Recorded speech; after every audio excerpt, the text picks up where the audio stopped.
I think one of the things I encounter so much in my teaching, particularly when I teach a Bible course, the introduction to the Hebrew Bible, students will say to me, this makes no sense. God doesn't act this way. God is omniscient. Why does he need to go down to investigate complaints on earth? God is omnipotent.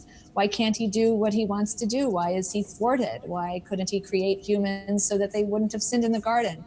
God never changes his mind. God is one and the same. So how can Exodus 32 verse 14 say, Vayinachem Hashem, that God changes his mind?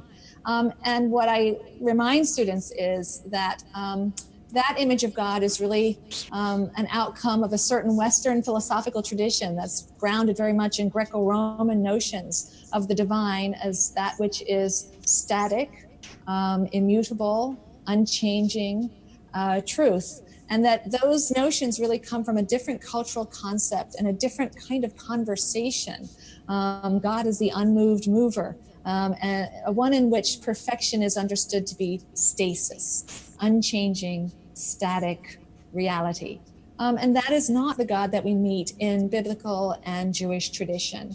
The God that we meet in biblical tradition is a dynamic God. This is a God who is intimately involved in creation and interacting with creation, learning about the creatures that he has created, changing course in response to their actions and their reactions to his actions. So to my mind, this is in fact the traditional notion of God. But unfortunately, we sometimes wear a set of lenses that have been handed to us through the Western philosophical tradition coming out of the Greco-Roman philosophical tradition, which speaks of the divine in very different ways. And we sometimes then read biblical stories or midrashim and are sort of shocked or scandalized by what we see there. You know, how could they describe God in this way? Isn't God weak, or doesn't this impugn God's authority and divinity to see him as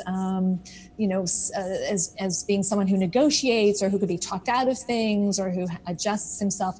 And I think not. I think that for the Bible and for the rabbis, what's divine about God is precisely not that he's static. That which is static is dead, but precisely that he's dynamic and alive and interacting with humans and very much in need of their input so that he can make the necessary adjustments to be the kind of God and ruler and king and father and friend and partner that they need.